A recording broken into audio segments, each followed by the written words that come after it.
In the name of Allah, the most merciful, the most compassionate. The Prophet Muhammad sallallahu alaihi wasallam was the most generous person. But during Ramadan, he became even more generous than ever before.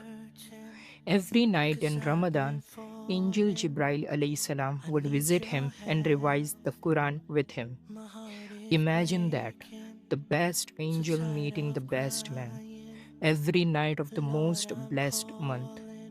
And because of that connection, the Prophet sallallahu alaihi wasallam generosity became unstoppable, faster and more powerful than a strong wind, spreading goodness everywhere.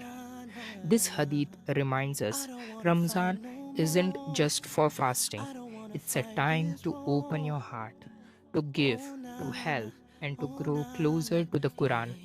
Sahih al Bukhari, Hadith 6. Follow the Hadith Muslim for more